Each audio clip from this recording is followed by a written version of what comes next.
right now we're in a time where a lot of creators think YouTube is a very sustainable platform and I want to be a YouTuber, so let me be rich and famous on YouTube. When I started in 2010, that was not a thing.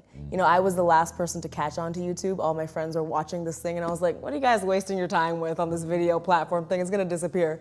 And I spontaneously one day posted a video, not because I thought it could be my job, not because I thought I could make money from it, but literally because I was sad. So the story is that I was getting my psychology degree and I wasn't passionate about it. You know, I was doing everything my sister had done before me and I was following her footsteps blindly. And after I graduated, my dad was like, great, now get your master's degree. And I was like, okay, I don't think I can do this anymore. I'm not passionate about any of these things.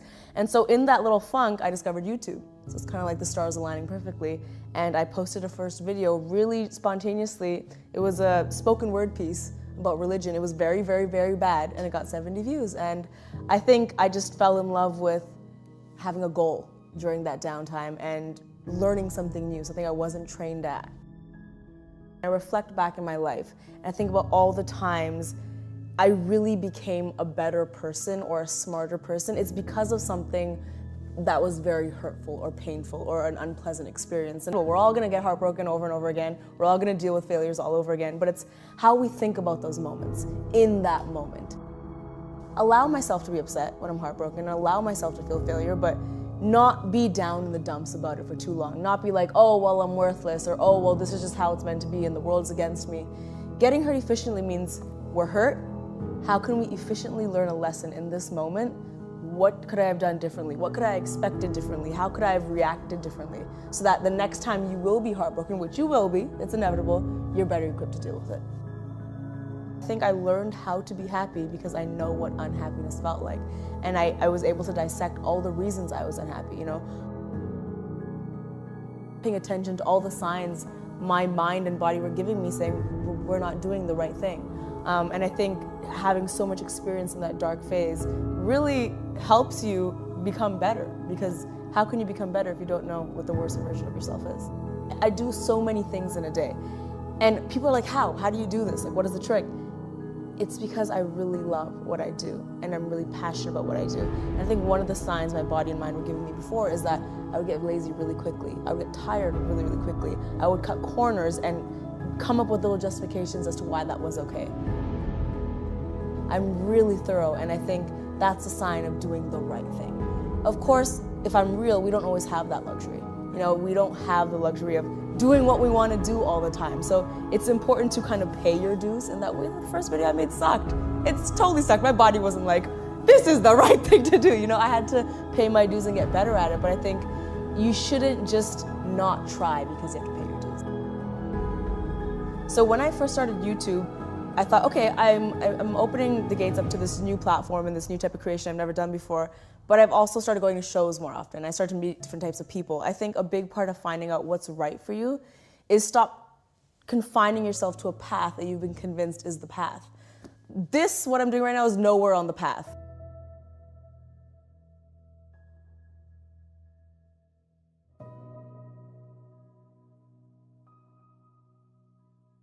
There's so much out there that you don't even know exists. And I'm a testament to that. I make videos on the internet. Ask my mom if she thought that could have been a job when she was growing up. You know, so I think it's all about just really getting out there and seeing what's available. There's some mornings when I wake up and I'm like, I don't even care how tired I am. I'm so excited about this day. So I think being excited to wake up, also, you'll just see it in your energy, I think, as well. The little pep in your step I have when I'm walking to set is really telling. Also, the people you surround yourself with. I think when you start to get surrounded by people, and my team is a great example of this, that really bring out the best in you and you feel yourself growing. This entire career path has been everything but comfortable. No part of it's comfortable. So even on the days when I come home and I think, that was horrible, that audition was horrible, I can literally feel part of me evolving as like, okay, but you did it and now you know for the next one what to do. You'll know what to expect for the next one. And those scary things are all signs that you're doing the right thing because you're growing. I have this thing where I like to visualize things. I know because it's easy to talk about all of these things and then talk about Tumblr quotes and like, oh, cool, success. But when you're actually down to it, it's hard. It's hard walking into an audition, for example, and then doing really badly and going home and thinking like, oh, well, I stepped out of my comfort zone, so I should be happy. That's not a practical thing that's gonna happen. You're gonna go home, you're gonna be sad, you're gonna eat the ice cream. This is me, this is the goal. There is nothing in between there. I need to create what is in between there. Whether I do really well or really bad, that's gonna be a step. And I think visualizing every failure as a little stone towards where you need to go is really helpful. The reason I'm so big on ownership is because I'm obsessed with efficiency. And I just feel like it's so much more efficient to take ownership for things than to not. Because if you don't take ownership for something, who's gonna fix it? Then it's just hanging there in the air of this unsolved problem that no one's addressing. When you take ownership for a mistake or a decision or something you did, not even a mistake, maybe a bad audition you did, you are then able to at least work on it and improve for the next time. If you don't take ownership, like, oh, it was the casting director, oh, it was because I was sick, it was because of whatever, you've literally said, okay, I need to change nothing now. It's not in my control. Taking ownership means you've taken control to actually make a different impact the next time you do that thing. I'm on a roller coaster just like everybody else. It's okay to feel crappy sometimes. I think it's important to feel crappy sometimes. Your self-worth has to come from not only yourself, but your environment. I'm really big on your physical, spiritual, and even the people around you are really important. So when I went through a lot of failures, when I'm with my team and my friends that are kind of not only supportive, but can really relate to what you're going through, and it's really helpful. So how do you dig out of that? Obviously, you gotta love yourself. That might be hard. Surround yourself with good people and a good environment. You have to be obsessed, and I know the word obsessed has a negative connotation, and rightfully it should a little bit. I think anyone who's really great at something is because they're obsessed. They wake up and they're thinking about it, and throughout their day they're thinking about it, and when they sleep they're thinking about it. In the middle of the night they might wake up thinking about it. That is me with this. Video ideas, I wake up in the middle of the night and I have to wake up and jot something down. Some of my video ideas are little dreams I've had, so like working in my sleep. There is a level of obsession, and when I say that, usually people say, well, that's not really that healthy. And you're right, some of it is a little unhealthy. Sometimes it does take over my life. Sometimes I do have to draw the line and I say, nope, I need to go meditate in my room, I can't do this. But I don't know of a single successful person that didn't, for at least a little period of time, have that obsession. But I'm very scientific with things. I'm very, like, when I write down my thoughts, I will literally dissect them, figure out what problems they are, come up with solutions, and then write down the solution. So I'm very mechanical. I do believe that humans, we are complex, we have feelings, we have emotions, but I do think when we strip all that away, there are very easy solutions to a lot of our problems that we make complicated. You want to achieve something at such a level, like, it costs a price, because I do fear right now, with all the cute Tumblr quotes and all the, the idea that you're special and you're worth it. Everyone's special and you are worth it, but you need to work for it. Like, it's not gonna, a Tumblr quote of you believing in yourself is not gonna get you success. So I also do fear that the opposite of that is letting kids know, like, yeah, get your sleep and get this and just believe in yourself and you're special and you'll get it done. Like, is that really gonna get them success though? It's that in combination with a lot of hard work. My obsession has given me great purpose. I know what it feels like to wake up and just aimlessly be like, guess I'm gonna go through the motions of my day and maybe I'll talk to this person, I'll eat these Fruit Loops, cool, I'll do whatever I need to do. Waking up with my obsession is honestly exciting. I get to wake up and I get to make rules and break rules. When you have an obsession, no matter what industry you're in, you get into that mindset where you're like, what else could I do to innovate this? What could I do differently? What could I do that's never been done before? So every day you really feel like you're adding value to the world and adding value to the people around you. That's the beautiful part of obsession. My obsession has led me to 13 million subscribers that watch me and also gain inspiration from what I do. And I'm hoping the people that surround me every day are also inspired by some of the stuff we do. So it's the chain reaction you cause. That purpose, and you give other people purpose, and now they're gonna give someone else purpose. You lose a little sleep, but look at the result. It's a small cost to pay, I feel. And I love sleep. There's gonna be days, like on tour is a prime example. There's days where I get 2, and I wake up and I'm like, let's go, let's do the thing. It's a small cost to pay sometimes for a big result. Encouraging the hustle. It's like I'm doing all this funny stuff. It's not, a 10-minute video doesn't take 10 minutes. It takes a village and it takes a lot of time. I'm not shy to let people know how much work this takes. I think that's what makes what I do so special. Because back in the day, traditional, for lack of a better word, celebrities, they were perfect. They were always on and always flawless. I would like to show people a person who works really tired, works really long hours, gets really tired, gets pimples, and like that's what it takes to do what I'm doing. You know, it's not just that I show up and everything's glamorous and then I reap all the benefits. That's not what it is. That's not what it is for anybody, but it's not. It's a lot of work. So if you're watching this and you're like, let me dissect this interview, like what are the tips and tricks? There's no tips and tricks, there's just a lot of work. It's a lot of work. It's a lot of focused work, and that's the biggest message I can drive home, is that of course there's practices and things you can do, but you need to stop making excuses, you need to put your head down, and you need to make a plan, and then you need to execute the plan.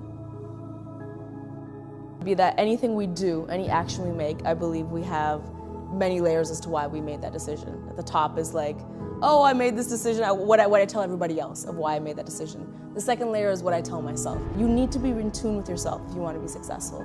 I mean, the world, it gets really uncomfortable, success gets really uncomfortable sometimes, it's a lot of stress, it's a lot of pressure. If you're not truly in tune with your biggest teammate, which is yourself, there's no way you can succeed. You need to know yourself really well. So I encourage everyone to actually write down things like, I made this decision, why did I do that? Write down all the reasons you did it and be real with yourself. Say it out loud in an empty room where no one can hear you, so there's no pressure. Why did you say that? Why did you do that? Were you scared? Were you nervous? And then why? It can go back to your childhood sometimes, it can go back to some horrible experiences you had, but it's better to address it. Figuring out the internet and also figuring out just working hard. I honestly, a lot of the things in my book are not things I learned in school. You know, there of course there's classes, there's biology, there's English, all that. There should be a class that's just about work ethic, how to work well, what it means, and also how to work differently. Not everyone learns in the way school is structured. That's something that really drove me crazy at the end of my university career, was I can't learn through sitting in this lecture for 3 hours with this professor that's just talking to me. Like I'm not really applying this information in any such way. I've learned so much being practical in the world and learning things hands-on, and some people are like that, and I think school needs to let them know that's okay. Because a lot of kids leave school thinking, I didn't learn how everyone else learned, so I must be dumb. No, you just might need to learn a different way, and there should be an actual class. Find your way of learning. That's what it should be called. If I loved myself, I would have got out of bed.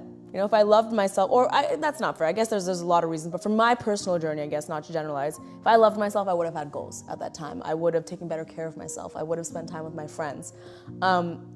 My change came with not only within, but how I was treating myself outside, like I mentioned. So I stopped putting myself in a dark room. I started opening the curtains. I started to answer my friends' phone calls. I started to talk to people. The first time I ever talked to my parents about anything I was feeling really, really strongly emotionally was when I got out of that depression. Prior to that, for all the years of my life, I'd never had a conversation with my parents that was like, this is what I'm really feeling inside. And so I started to accept that I needed help and I needed to talk to people. I even started dressing differently. I was like, these shoes are fun. I'm gonna wear these shoes. They just make me happy. And it was making all those small decisions every single day. A lot of positive self-talk as well. I think, you know, even now when I accomplish something, I don't care how many people come up to me and say, congratulations, you did really well, this is a cool thing. When I lie down at bed, I literally hug myself and I'm like, you did really good. That was a really good thing you did today. Even today, with all the people that are validating me, it still means something for me to tell myself, you did a really good job. If I'm having a bad day, this is something I've practiced for years, I will talk to myself as well. You know, if I had a really bad meeting, I'll get into my car and I go, that sucked, it's okay. You know what? We're gonna do better next time. And it's just about being your friend. You know, just like how you would talk to another friend, you gotta talk to yourself the same way. And it's a journey. There's no easy solution. There's no like, now I love myself. It's a process, it's a journey, it's gonna be hard as all things are. When someone writes something on the internet, we need to really put ourselves in their shoes. This is what I literally do. I get a lot of hate comments. Literally, I just imagine the person sitting there writing this comment and I think, okay, I didn't write a comment like this to someone today. I didn't wake up and think that I need to write something mean to someone. Why didn't I do that? Let me think. It's because, well, one, I'm busy. I'm happy. That doesn't make me happy. Doing that won't make me happy. And I just don't see the need to do that. So why did this person feel the need to do that? You know, when you have a really, really bad day, you can't control the other driver that cut you off. You can't control whoever was mean to you. You can't control the fact that you missed the elevator. You can't control any of those things. You can only control yourself. So it's about being more proactive. How do you do that? Well, okay, if a driver's gonna cut you off, play some really good music so you're in a good mood. Leave 5 minutes earlier. You know what I mean? If you missed the elevator and you were late, wake up earlier. There's solutions to all those things if you just take control and figure out what's in your control and stop blaming the environment. I think I really want to encourage people to believe that whatever they want to be, even if it doesn't exist, is possible. If you're creative, if you mix creativity with hustling hard, any job position, anything you want to become is possible. Show people what your value is, and then they'll pay you for your value. I felt that when I decided to take that year to hustle really hard, that backup plan was always in my mind as something to fall back on. So anytime I would work really hard, I would think, oh, well, if I don't figure this out, I have that backup plan. And if this video stuff doesn't work out, then I won't fail because I have that backup plan.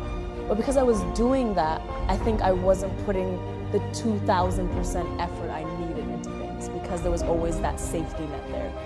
When I officially decided, no, I am not going to do that. I'm going to do what I set out to do, which was do entertainment, and in this year, I'm going to become successful. I started doing things with so much more effort and relentlessness where you could see the difference in the result. And I know that's really scary, and a lot of parents disagree with me when I say this, but I think it's important.